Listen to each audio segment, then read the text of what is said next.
Good afternoon, Packers fans. Aaron Nagler here with your Packers Daily Chat, coming to you live on the Cheesehead TV social channels. It's Monday. I'm in Indianapolis on spotty hotel Wi-Fi. Hopefully that'll fix tomorrow when I move to the convention center. But today might be a little choppy here while I'm live, so I apologize for that. But nothing can be done. Hope you're all taking care of yourself on what's a really rainy day here in Indy. And what's crazy is it's going to get nice and warm here this week, and then it's going to snow on Friday. Gotta love the Midwest. Packers are in town. They arrived this afternoon. The contingent of personnel people, sans coaching staff, as we talked about last week. Matt and his crew are not coming to Indianapolis this year for the first time. Again, I think that's not that big a deal. In fact, I don't think it's a big deal at all.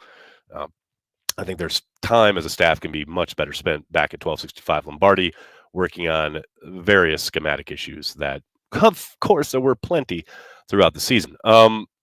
This combine clearly will be, I will say, there'll be a little Packers news. We'll start to get quotes from Brian Gutekunst early tomorrow morning. I believe he's meeting with the local media at 9 and then takes the podium at the convention center at 10 a.m. So you'll start to hear questions and answers regarding the Packers and potential free agents. Obviously, Aaron Rodgers will be talked about. But you guys know, there's very rarely any huge news made out of these appearances. But it is good to hear from a decision maker. And I'm interested to hear what Brian will say. As for the combine itself, that's what I really wanted to talk about here to start off. Because it seems every year we get some kind of back and forth online, usually on Twitter, because that's where the back and forths happen, about the value of the combine and what it's good for and what it's not and what it's been blown up into. And it has been blown up. There's no doubt about it. But essentially, at its root, at its core, it still serves its original purpose, right? It's a centralized location where all 32 teams can come and get the medical information for all these major prospects and meet all of them. They get interviews with each one, 15 minutes, etc. But essentially, this is an information gathering session, and I've seen so many people dismiss the underwear Olympics, as it were. And look, I get it. The NFL has done everything it can to turn this into an event, a tentpole event in the middle of the offseason. And it has become big business as far as the television viewing public, right? Both college football fans and NFL fans are all in on the NFL draft. You guys know the draft industrial complex drives so much interest in not only this event, but the draft in general, and these college prospects making their turn into NFL pros. There's nothing wrong with that. I'm not here to chastise the NFL for doing that, right?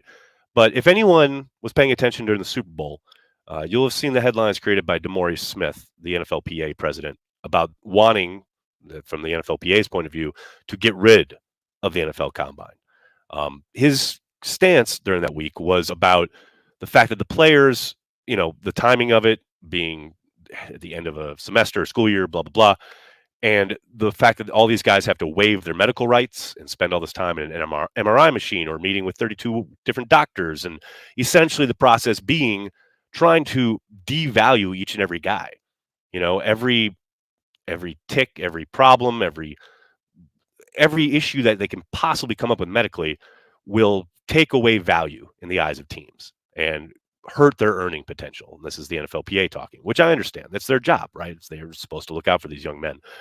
I would suspect, though, that if the NFLPA was more involved in getting a bigger piece of the pie when it comes to the media rights of said event, I think some of those complaints would probably dissipate. I'm not saying that they're not legit, and I'm not saying that they're not born from an actual kind of feeling of serving their clients, serving their membership or soon-to-be membership.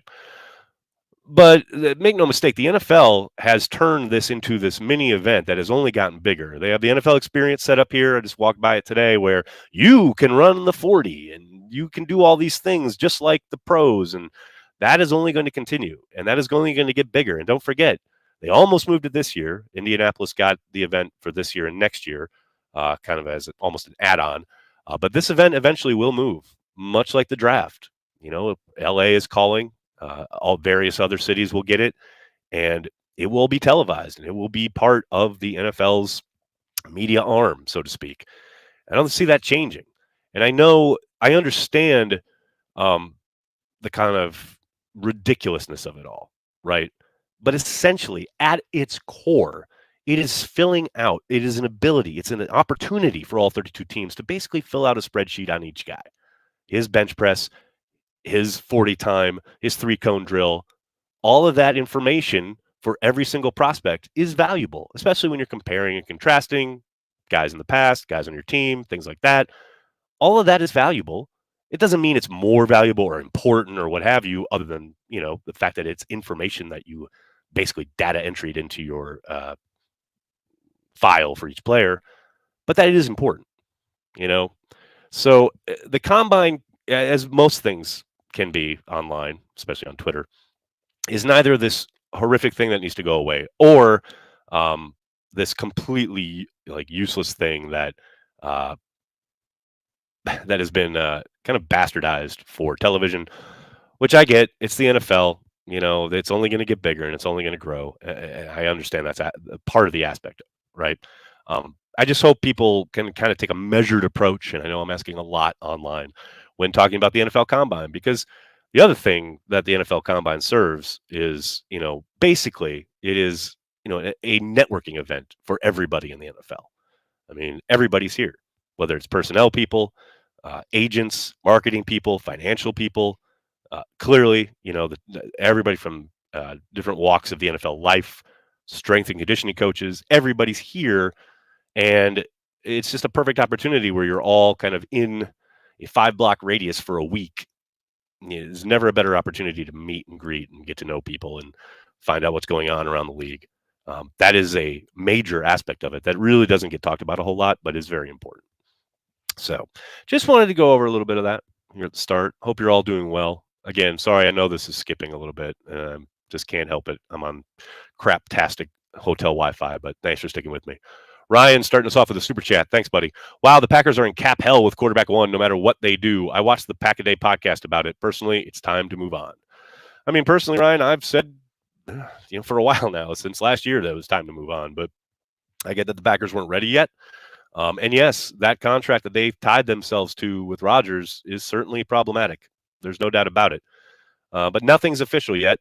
But it's going to be tough, regardless of whether Rodgers comes back or he gets traded. They've got some hoops to jump through. There's zero doubt about it. And it is unfortunate that they didn't make the move last year. I'm hoping they make the move this year. But again, as I said on Friday, if the end game is having another year of a 4-time MVP, it's not the worst thing in the world. And I'm not going to be upset about it. And I know there are plenty of Packers fans who will be. God knows I heard from them. But I just don't think it's,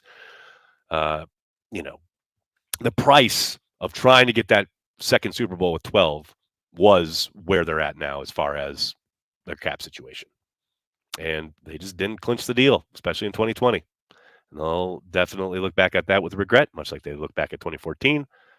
And now it's a question of how they maneuver to whatever's next, whether that's Jordan Love or somebody else. What else we got? We got Vex. What's up, man? If fit personality is a huge factor, why are coaching staffs not attending? Because it's not the huge factor that you're making it out to be.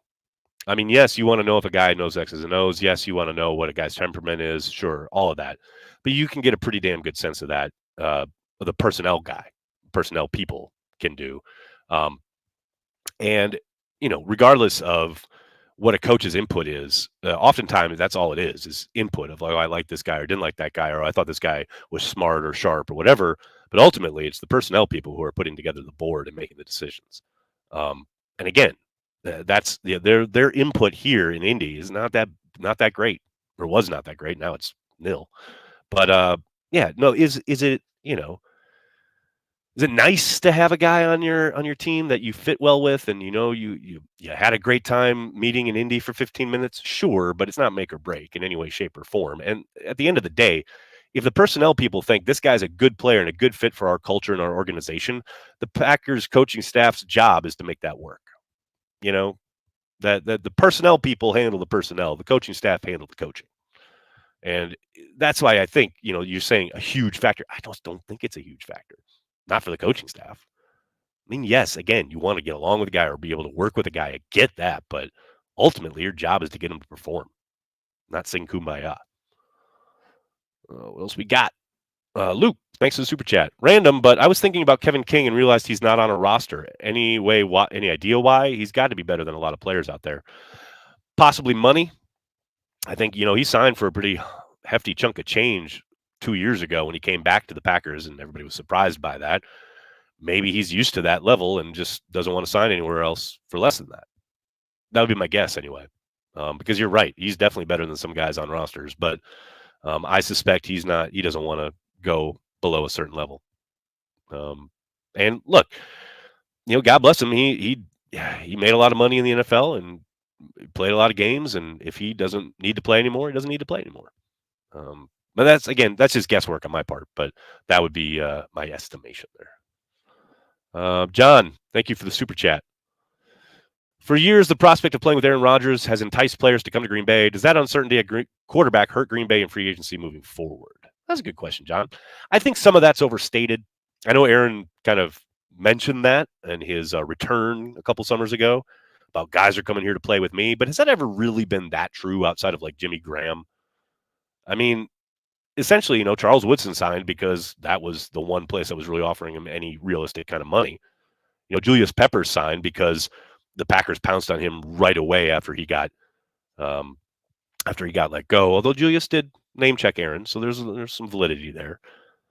But there's been a lot of dudes who have had the opportunity and have talked to the Packers and haven't ended up signing with Green Bay, despite the allure of playing with Aaron Rodgers. So I think there's some of that, right? I'm not completely dismissing it, but I don't think it's been this driving force. Ultimately, it's money, man. Ultimately, if you got the green, they will show up. They will come and play in Green Bay if you're going to pay them. Now, that said, if a guy's got an opportunity in a number of different places, would Aaron Rodgers help put it over the top? You bet. Absolutely. The financials are similar. No question about it. Especially if you're asking a guy to move to Green Bay, Wisconsin, and maybe he's not down with the cold or the winter or whatever. Sure, yeah. But it's down to each guy individually, right? Ultimately, it will probably take the Packers a little bit to have an allure like that again. No doubt about it. I'm not just talking about Aaron Rodgers, but they need to start winning. I mean, this losing season coming off of a down year for Rodgers, I'm not saying they won't be able to sign any free agents. They most certainly will. But, winning attracts people more than anything else. Winning and money. And the Packers got plenty of the money. They just got to start winning again. Vex, thanks again, bud. Measured approach. We're here so you can tell us all about the Packers' future Hall of Famers. They're coming. I can't wait to watch them jump and run and do everything this week. Really excited. Joe, thanks for the super chat. What will you ask Goot tomorrow? You'll just have to wait and find out, won't you? I was actually going through what I wanted to ask him this afternoon, but I'm not tipping my hand yet. See, here's the problem: is I know everyone on the beat is a Packers Daily watcher, and if I tell you what I'm going to ask, they're all going to steal my questions. I'm totally kidding. Jared, thanks for the super chat. Sup, Nags? What's your favorite non-Super Bowl Rodgers-led season? Oh, that's a great question. 2009 was dope, man. People kind of forget about it for whatever reason, but that was a fun ride. And it sucked that it ended in Arizona the way it did, but Finley and Jennings and the offense, that was a fun team, man. And Charles Woodson was fucking incredible that year. So yeah, 2009 doesn't get talked about a lot because I think it's horrible as a Packers fan, but it's like the crushing disappointments of 2014, 2020, even 2021, like that all kind of like pushes 2009 into the kind of rearview mirror, but that was still a tough loss there in Arizona, but a great season. Tons of fun. Craig, thanks for the super chat. As an owner, why hasn't Goody called me for my opinion? I mean, I have plenty of opinions. Thanks for all you do, Nags. Craig, when I see him tomorrow, I'll make sure he gives you a call. I appreciate the support. Thank you, sir. Mike, I had a lengthy talk with Goot today. Gave him a few suggestions to mull over. Seemed like a nice guy. Definitely is. Nags, please tell us about this year, about how Goot just loves the RAS. Oh, I'm glad you brought up RAS because, look, I doubt heavily, and I don't think we've ever gotten confirmation on this, but I don't think the Packers use RAS. But RAS does a good job of approximating the types of things the Packers are looking at, and certainly value when it comes to athleticism.